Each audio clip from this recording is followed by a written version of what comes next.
Psychological process of forgiveness. Forgiveness from a psychological perspective is about the intention and choice of an individual who, as a victim, goes through a transformation or shift in terms of feeling towards the offender, while overcoming the feeling of suffering, hurt, and anger.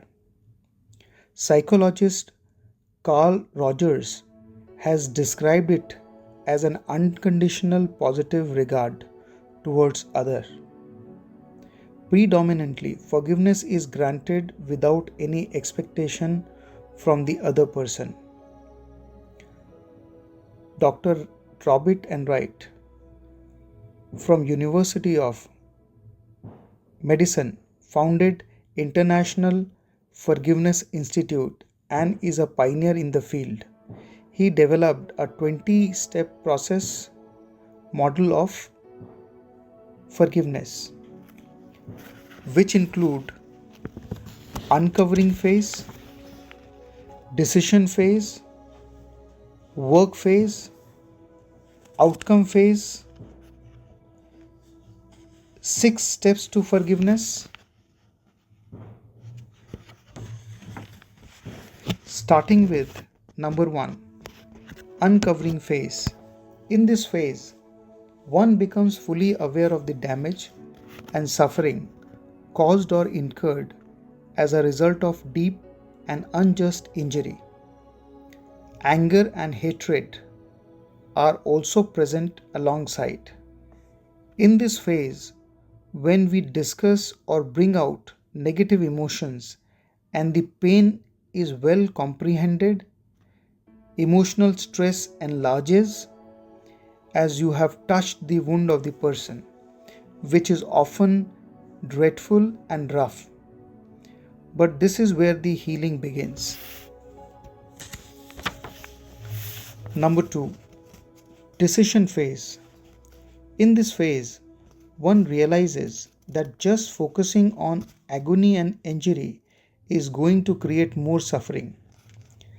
This leads to a realization that in order to overcome these feelings, one must get out of the web of negative emotions. This is often the starting point of healing process. Thereby, with changes in understanding, people may experience inner conversations and begin to move ahead in positive direction. In this phase, the victim starts to look at forgiveness as a strategy to overcome pain. Absolute forgiveness is not achieved yet, but victim is open to explore it further. This is the first step to let go of all his feelings of revenge and anger towards the offender.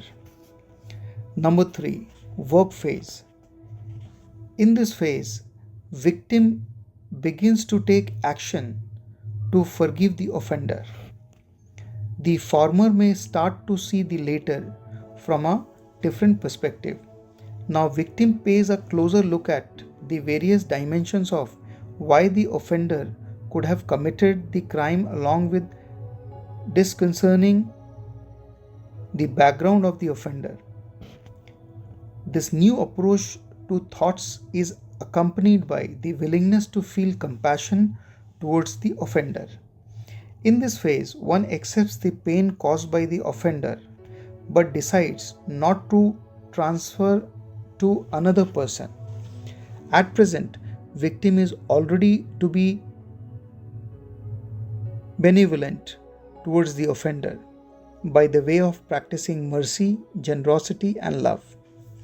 This includes reconciliation, keeping in mind the trust and safety between the victim and the offender. Number 4, outcome phase.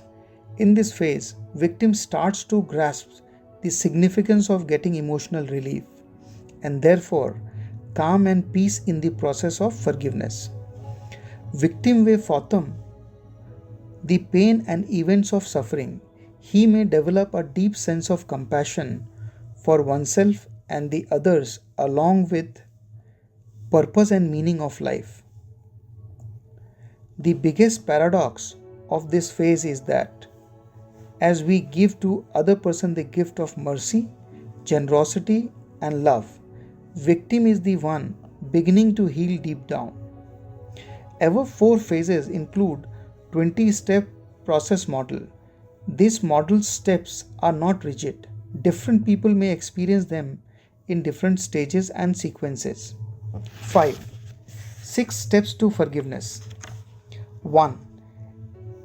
Acknowledge the hurt and the associated distress. Recognize how the affliction empired you. 3. Accepting that one cannot change the past. 4. Decide whether to forgive or not. 5. Heal the damaged relationship with the offender. 6. Genuinely proceeding to forgive the offender.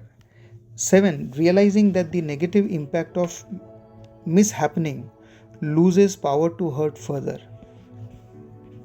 6. Practical insights to forgiveness. 1. Accepting what has already happened and what one can do to amend it. 2. Inspect the role that you play in the negative event. 3. Ponder over what you could have done differently. 4. Developing empathy and compassion for oneself and the other person. 5.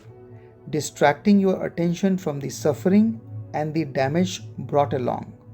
6. Exercise and meditate to release feel-good hormones. 7. Incorporate and endeavor deep sleep. 8. Learn to control anger. 9. Letting go of past is a must. 10.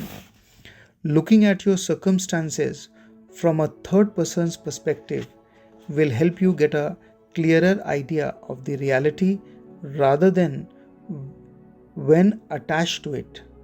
11. Live in the present moment. 12. Rather than holding on to the feeling of negativity at heart, reach out to the offender if possible and try to reconcile. 13. Spending time with family and friends to heal faster. 14.